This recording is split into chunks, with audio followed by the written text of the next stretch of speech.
জঙ্গলের হারানো রাজ্য। বহু শতাব্দী আগে দক্ষিণ এশিয়ার গভীর জঙ্গলের মাঝে ছিল এক রহস্যময় রাজ্য, যার নাম ছিল আরণ্যকপুর। জনশ্রুতি ছিল, এই রাজ্যের মাঝখানে লুকিয়ে আছে এক প্রাচীন রত্ন, যার নাম জঙ্গলের হৃদয়। সেই রত্নের শক্তি এতটাই প্রবল যে এটি জীবন ও প্রকৃতিকে নিয়ন্ত্রণ করতে পারে।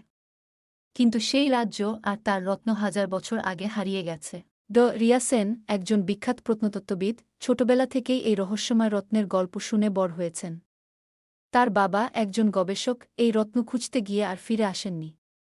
বাবার অসমাপ্ত স্বপ্ন পূরণের দৃঢ় সংকল্প নিয়ে রিয়া বহু বছরের গবেষণার পর একটি পুরনো মানচিত্র আবিষ্কার করেন।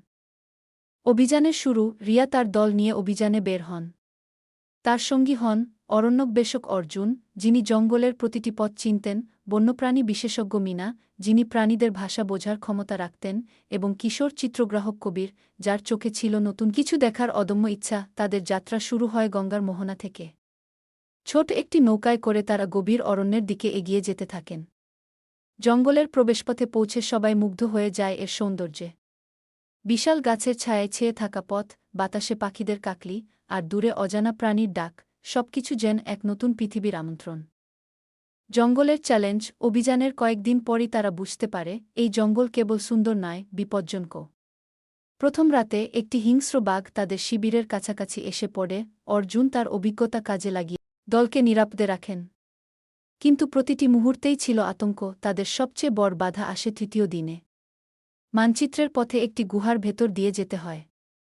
গুহাটি ছিল সরু ও অন্ধকার। সেখানে আচমকাই তারা বিশাল এক অজগরের মুখোমুখি হয়। মিনার বুদ্ধি আর অর্জুনের সাহসিকতায় তারা গুহা পার হতে সক্ষম হয়। রহস্যময় গ্রাম। গভীর জঙ্গলের মাঝে তারা একটি প্রাচীন গ্রামে পৌঁছায়, যা জনশ্রুতিতে হারিয়ে যাওয়া আরণ্যকপুরের অংশ বলে মনে হয়।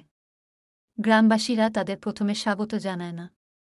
কিন্তু রিয়া যখন তাদের সামনে নিজের বাবার কথা আর রত্নের উদ্দেশ্যে আসার কথা বলেন, তখন তারা সাহায্য করতে রাজি হয়। গ্রামপ্রধান তাদের জানান, রত্নটি লুকিয়ে আছে জীবনের গাছ নামে পরিচিত একটি গাছের শিকড়ের নিচে।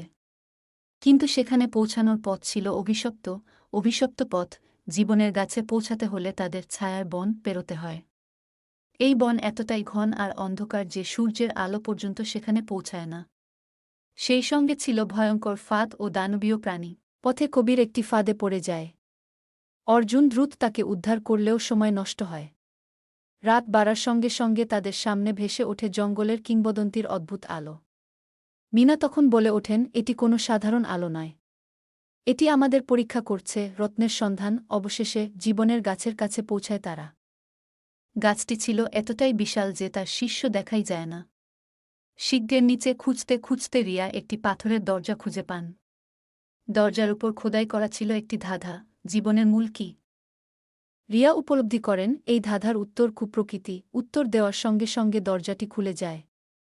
তারা গুহার ভেতরে প্রবেশ করে এবং অবশেষে দেখতে পায় সেই রহস্যময় রত্নটি সবুজ আলো ছড়াচ্ছিল, আর তার চারপাশে গাছ ও লতাপাতা জড়িয়েছিল। শেষ পরীক্ষা, রত্ন স্পর্শ করার মুহূর্তে হঠাৎই চারপাশে ভূমিকম্প শুরু হয়।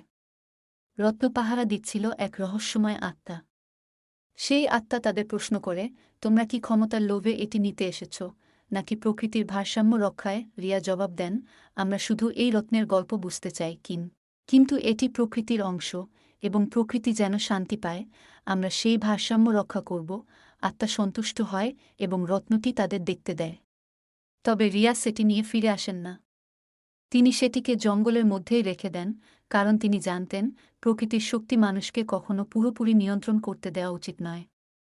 ফিরতি যাত্রা। রিয়া ও তার দল যখন ফিরে আসে, তখন তারা এক নতুন উপলব্ধি নিয়ে আসে। প্রকৃতি শুধুমাত্র একটি রহস্য নয়, এটি মানুষের জীবনের মূল ভিত্তি। আর সেই রহস্যকে সম্মান জানানোই সবচেয়ে বড় দায়িত্ব।